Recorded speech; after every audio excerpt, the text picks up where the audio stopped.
दोस्तों, यह हिंदी व्याकरण सीरीज का तीसरा वीडियो है। आज इसमें हम लोग सीखेंगे विराम चिन्ह के बारे में। तो चलिए स्टार्ट करते हैं। देखिए, विराम का अर्थ रुकना होता है और चिन्ह का अर्थ है कि निशान।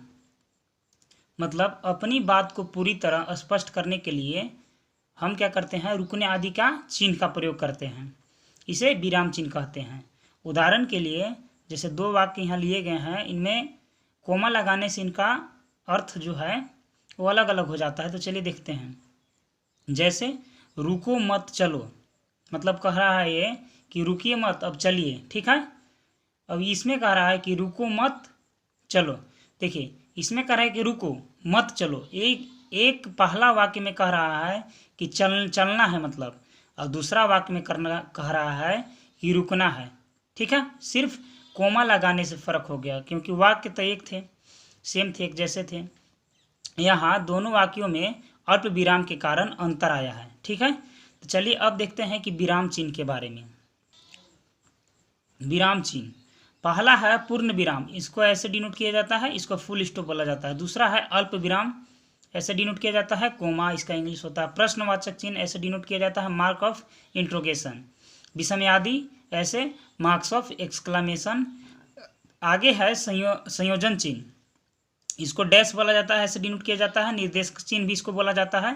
अर्ध विराम सेमीकोलन ऐसे डिनोट किया जाता है। आगे है कोष्टक, ब्रैकेट बोला जाता है। एक वर्गाकार होता है, एक सर्पाकार होता है। आगे है अवतरण चिन्ह ऐसे डिनोट किया जाता है, इसको सिंगल इन्वर्टेड कोमा बोला जाता है। इखहरे ऊर्ध्वरण चिन्ह बोला जाता है। आगे है उद्धरण चिन्ह ना, डबल इन्वर्टेड कोमा है, इसको पुनरुक्ति सूचक चिन्ह भी बोला जाता है। फिर है योजक, इसको हाइफन बोला जाता है, या पाद चिन्ह भी बोला जाता है, इसको ऐसे डिनोट किया जाता है। आगे है अपूर्ण विराम, इसको कॉलन बोला जाता है, इसको उप विराम भी बोला जाता है, यह विसर्ग में आता है। आगे है लाघव चिन्ह, जैसे किसी चीज़ को शॉर्ट में लिखते हैं तो बीच में लाघव चिन्ह आ जाता है, एब्रीविएशन बोलते हैं इसको। फिर है लोप चिन्ह, ऐसे डिनोट किया जाता है। आगे है हंसपद या त्रुटि बोधक, बीच में कुछ छूट गया था, इसको से लगा करके उसको लिख दीजिए। आगे है दीर्घ उच्चारण चिन्ह, ऐसे यूज किया जाता है। आगे है पाद बिंदु, ऐसे डिनोट किया जाता है। फिर है तुल्यता सूचक, ऐसे डिनोट किया जाता है। आगे है टीका सूचक, ऐसे डिनोट किया जाता है। तो आगे इससे रिलेटेड कुछ प्रश्नों को देख लेते हैं दोस्तों, जो सभी एग्जामों में आते हैं।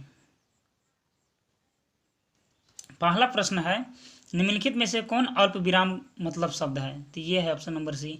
आगे है गणित में तुल्यता सूचित करने में कौन सा चिन्ह व्यक्त किया जाता है? तो तुल्यता सूचक बराबर वाला। उप विराम का चिन्ह है तो ऐसे है। प्रश्नवाचक चिन्ह को पहचाने तो यहाँ ऑप्शन बी है।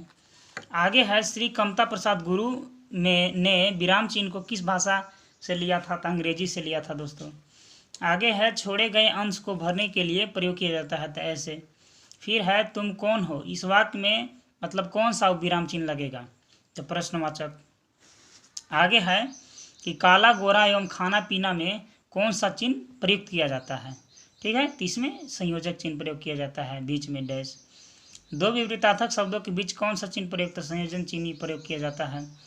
आगे है अपनों से बड़े को संबोधित करने के लिए किस चिन्ह का प्रयोग किया जाता है? तो विषमयादि बोधक, ठीक है।